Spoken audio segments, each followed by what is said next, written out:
Okay, so in this video, I'm going to be talking about the inherent evil of nature.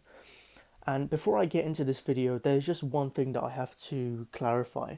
And when I made the post about this video, there was a little bit of confusion as to what it was actually going to be talking about. And the confusion stemmed from the wording, although I made it pretty clear, but I'll just clarify that now. So the confusion was I did the title and it said evil of nature, right? The inherent evil of nature, not the inherent nature of evil, right? And some people were concerned, was I going to talk about evil or was I going to talk about nature as evil, right? And I'm going to talk about nature as being evil. I mean, it's pretty obvious from the background of this video and the thumbnail, but I just wanted to clarify this before I got onto the main video. Now, I want to make a video about this because a lot of society and people in general, it's a little bit different within the antinatalist community and within, say, like ethylism, right? And I've got my problems with ethylism. I have a lot of agreements with ethylism as well. I'll chat about that towards the end of the video, but I just view I just view this as an important topic, and I view a lot of people as ignorant to this great matter, right? And there's a couple of great matters. One is birth and death. Another is the nature of reality and nature of nature, right? And there's a couple of other ones that I'm not going to get into now. But yeah, I'm just going to get on to the video. Now, I've mentioned previously that the world we live in is evil, and that nature itself is designed for maximum suffering, brutality, and carnivorousness. If you just go on YouTube and you search up animal fights, right, and just look at the background of this image that I've put on for you guys, right? I mean, just look at how nature is. That's how nature is. Predator versus prey. Just strength and power are valued, and reproduction, right? That's what drives evolution, right? The only things nature cares about is, can you survive long enough to reproduce and pass on your genetics? There's no end goal. Now, I'm gonna chat about that a little later on after I've gotten through some of these other points. But essentially, look, let's look at carnivorousness, right? Some animals in nature, such as pigs, will eat their own offspring, right? They'll eat their own offspring, and this is required. I mean, this is what nature does. Nature doesn't care about morality, right? Nature only cares about survival, as I've said, right? And that's very bad because we are talking about sentient creatures at the end of the day, and this has been going on for I mean, hundreds of millions of years. And I'm going to touch on that a little later, as I said. And I mean, literally, if you go on YouTube and search up some of these fights, a lot of them have to be censored because of how, brutal they are. But at the same time, this is how nature operates. This is how nature is. And nature could easily be described as a blind, self-devouring mother, right? People love to say, oh, Mother Nature, or nature is beautiful, and there's this misconception by a lot of people, by the masses, that nature is kind of like a mother who, tends to her children and all this kind of stuff, right? That tends to the creatures. However, when you look at it, that's not true, right? And I mean, the reason is because nature is a system which exclusively relies on basically murder, right? And it relies on that for a wicked ass food chain for the sustenance of its creatures.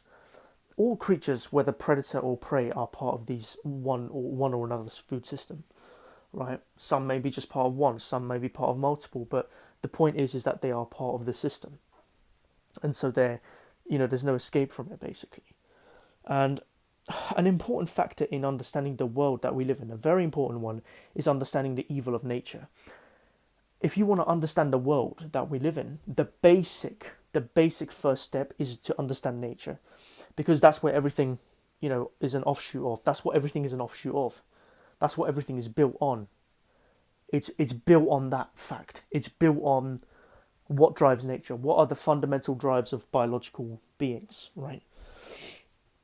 And so that's where society comes from. That's how you also understand the nature of the elites. That's how you understand the nature of people, human dynamics, of emotions, things like this, right? That's basically how you start your journey, right, into understanding the world that we live in. Now, going back to nature, let's start off with the basics.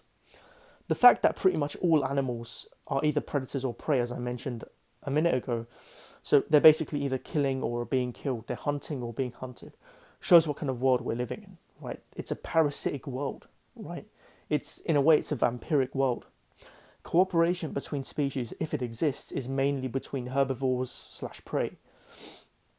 However, even there, right, it's relatively rare. Animals pretty much only care about their own self-interest or their survival because that's what they're programmed to do. And in the wild, there is no. A lot of these animals don't really have ethical considerations because they're trying to survive, and that's kind of relegated to humanity and to maybe say domesticated pets.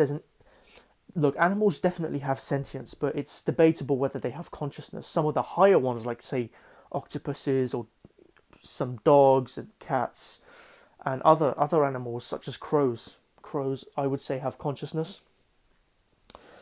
However, in the wild, animals don't have that luxury. And so, I mean, that's when you look at cooperation with nature, it's very rare, and usually animals just leave each other alone, right? If Here's the thing: if they aren't on each other's food chains, that's what they'll do, right? And it's never between prey and herbivore. Okay, fine, there'll be some examples, but it's quite rare. Even there, it's less common, right? Now, one of the examples I want to talk about in regards to predator versus prey, I think one of the best examples of this is the manifestation of a Venus flytrap. The fact that a plant like that can exist is a serious problem, right? It's like this is a relatively tame example of what I'm talking about as well. It's a plant that doesn't cause any damage to humans or animals, etc. Apart from insects, right, and spiders, right? For them, it's deadly, of course. But let's look at it, right? This plant has a sweet nectar. It's seductive, which is used to attract prey, right? Get them drunk on the nectar, right? And then the mouth of the Venus flytrap closes. It's literally a mouth, right? So I mean that's evil, right? Because the plant will fly in, then it will get trapped and eaten. That's evil stuff, right?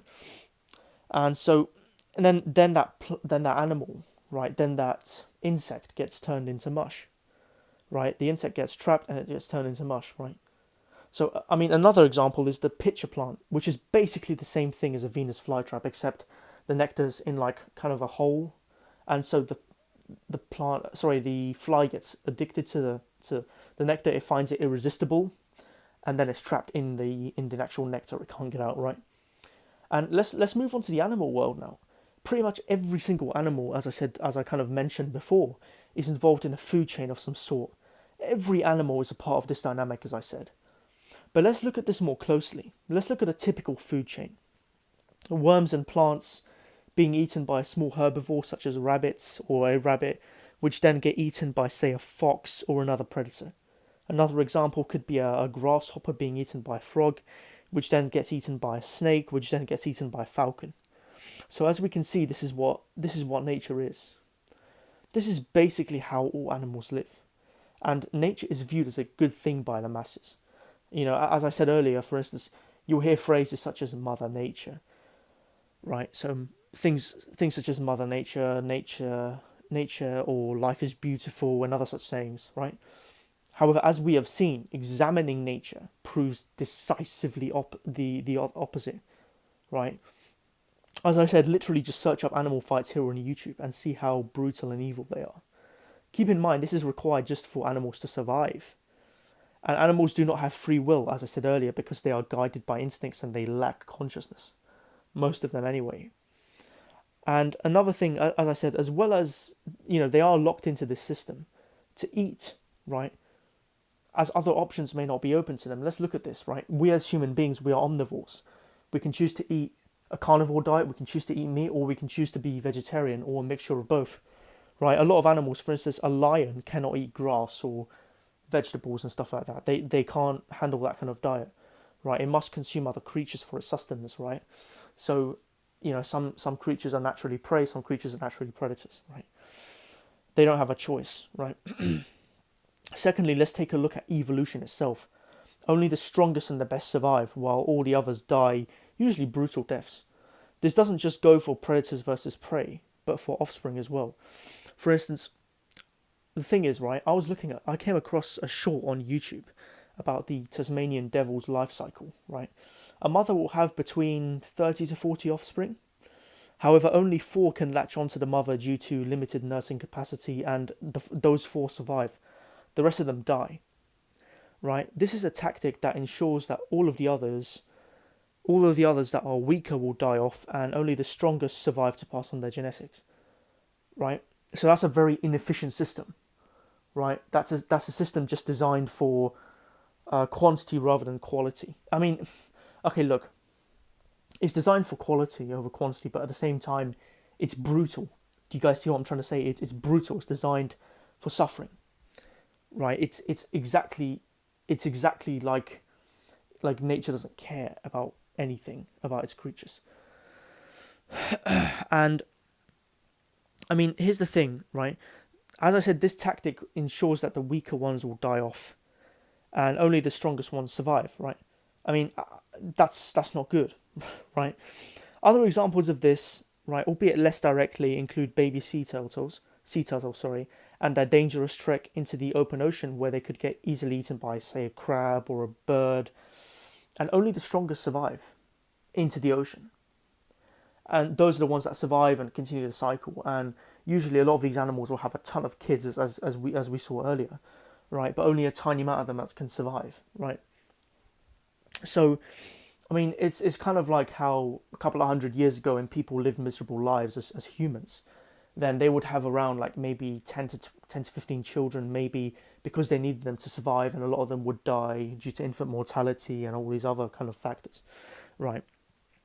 But obviously now, as we've progressed as a species, that's like kind of that no one does that anymore, pretty much. Sure, some do, but that's basically very rare. Additionally, when we look at the tools that animals used to hunt with, or that they evolved to hunt with, they are used to hunt. They're used to hunt with pretty much all of the time, and I mean, they're exclusively used to either hunt or carry prey. And in the human world, this would be classified as serial murder, right? But in nature, it's just seen as, oh, that's nature, right? And people view this as a good thing. Do you see how the kind of the cognitive bias works? Because people love to say, oh, that the world is good, like especially these new age people. They would love to say, oh, nature's beautiful, or nature's divine, and kind of everything is good. It's only human beings that have corrupted the world and have turned it into evil. No, despite all of our shortcomings as humans, we have stopped a lot of this just by existing. Nature could be like twice as bad just by like twice as many animals existing. So from an ethical perspective, just us existing is a good thing, right? So, I mean, as I said, right, nature is a mindless force, right? It's a metaphysical system, if anything, and it can't be blamed as it isn't sentient. But I'm genuinely curious as to what manifested this system and world. I don't believe in God or anything, as you guys know, but I believe that looking at nature, it's exactly what you would expect if it's generated spontaneously and a loving God didn't create it. It's like it kind of evolved out of the necessity for life to exist. I'm genuinely curious about that, though. Now, we as humans, we are very lucky because we are an anomaly animal that developed consciousness throughout the period of our evolution. Sure, there's arguments to be made that consciousness sucks and it's a burden, but look at it this way, right? We avoided all of this stuff, right? We don't have to deal with the evil of nature, disease, suffering. Well, these things exist, but to a much lesser extent. We don't have to deal with the food chain, disease, to a much lesser extent. We don't have to deal with, I mean, just a lot of things that nature kind of imposes naturally. We've built a wall between us and that, right? Now, the thing is, right, the problem with the development of consciousness is that this wasn't, nature didn't bestow this on us just because it cared about us or something. Nature doesn't do that. This was basically just for surviving, and for surviving longer and better. Consciousness and higher levels of intelligence allowed us to build a shield, as I said, away from the brutality of nature, right? That's what we call civilization, the world that we live in. Sure, we are still a part of nature, and so that's why the world is evil, right? Because that's where we come from. We can't extricate ourselves from that. That's why this video is titled The Inherent Evil of Nature. You can't extricate nature from this, right? However, the thing is, right, when we created civilization, we used morals, ethics, and other factors to prevent this kind of evil, right? Not that it would have happened because we have higher intelligence and we have things like empathy and sympathy and a conscience, right? So would not, we ourselves would feel bad. At least most people would feel bad. However, even then, I mean, evil acts just continued, right? Things like murder. I mean, there's certain words I don't want to say on YouTube, but basically, evil things just continued, right? And evil people get to the top because in nature, only the animals that are the most brutal survive, right? The ones without morals survive, right? Because that's what's promoted, right? That's why I say understanding nature is so important to understanding the world and society at large, right? Now, the thing is, right, because we built that shield away, right, to prevent such evil, we are very lucky because we don't have to experience that. And for all the hardships of human life, just looking at nature makes you feel so, and looking at the past makes you feel very grateful to be a human being alive in the 21st century. Regardless of, I mean, pretty much regardless of where you live. There are some very bad places, sure, but by and large, we live much better lives than people did before, and animals, for that matter. Most of us are extremely lucky, especially if you live in the West. Now, the thing is, right, my point is that we are still animals and we are generated from the same software, so to speak. So society, as I said, is an offshoot of nature. And I kept talking about this in my vids and in my posts, right? And that, as I said before, that's why evil people always get to the top and why this world is so evil in general. I mean, we live in a hell realm built for survival at all costs, without any ethical considerations or anything built into the system of nature whatsoever. I said earlier, nature only cares about survival and propagation. It's literally those two things. It's a system that has no end goal apart from those two methods, and they aren't end goals. What's the end goal to all of this? Life is going to end at some point, right? The sun is going to expand, the earth is going to heat up, life is going to become unsustainable. So what was that all for, in a way? That's why some people argue for nihilism, or because in 4 billion years, who cares? But I think that's a flawed argument, and I'm going to address nihilism maybe again in a second video. If you guys are interested, then yeah, let me know. But I'm planning to do it regardless anyway, because I think it's something I would just want to chat about. Now, lastly, before I end off this video, I want to touch on ephilism. For those who don't know, ephilism is life spelled backwards, and it's basically antinatalism, not just applied to humans, but to all animals in general. Now, I disagree with the end goal of ephilism, which is basically the elimination of all life due to GSC, generic subjective continuity, which is basically a form of secular rebirth, which basically says that the core premise of it is that non-existence is not experienceable. You can't experience non-existence. And so you're much more likely to experience the life of an animal in the wild than of a human being in general, and especially a human being in the modern world where we live a relatively comfortable standard of living. However, I think that the realities of life in the wild brought up by ephilism is a reason, especially for conditional antinatalism in the wild, and it could be used as a justification for things like zoos or kind of human interventions in nature and other such things. For instance, even some people could say that the way we treat the environment is a good thing because we're stopping this evil from propagating, right? And it prevents, as I said, it prevents wild animal suffering.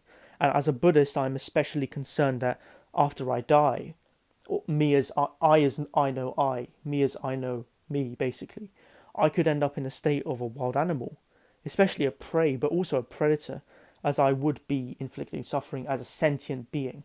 This goes for everyone, right? Obviously not as I know I, but as a sentient creature, right? So with all those things being said, I think you can gain a very clear picture of the way that nature is, what it is, how it operates, and really just the world that we live in more generally. And it's a very evil world that we live in, man. I mean, this is a fallen world. Here's what's interesting, right? All of the religions and most of the philosophies see this world as a world that this is a fallen world. This is a terrible world, and this is not a world that you should want to propagate, really, when you look at it, right? All the religions condemn this world. All of the religions have systems and kind of plans to escape this world, right? For something better. Nietzsche called it a true world, and I really don't like Nietzsche as a philosopher. However, I mean, I want to touch on the issue of objective morality.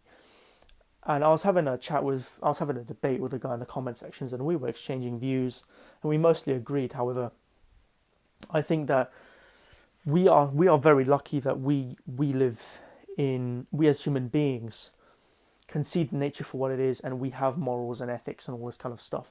However, this is an anomaly, right? Nature doesn't care. Nature only cares about if you survive, right? Can you survive until tomorrow? Can you propagate your genetics? If you can't do that, you're a genetic failure, right? And I would say that's not the way that the world should be set up. And I think that I mean, obviously these things matter, right? And as an anti-natalist, of course, I've got problems with that. However, at the same time, just looking at this world has made me an anti-natalist. And I've got problems with antinatalism due to GSC. However, especially when it comes to animals, I think that a form of conditional, I guess you could say, ethylism, and I think of ethylism as being too extreme. However, I definitely sympathise with it because of the way nature is. And I think that you gain a much greater appreciation for being able to study nature, for being able to study the world around you, because so many animals, we are basically the only animal that can truly look at the world around us and contemplate our situation in life. I mean, most other animals are barely trying to survive. And even if they get some time off, some time to relax, then they've always got to have, look over their shoulder and stuff just to avoid being eaten. That's just the world that we live in. Sure, we add a lot of evil to it, right, through things like factory farming and other stuff, but overall, our presence has been good just from this aspect because we prevent a lot of this. But anyway, I'm going to leave it here. If you guys want a part 2, then let me know. Like, share, comment, subscribe if you liked it. And yeah, see you guys in the next one. Peace.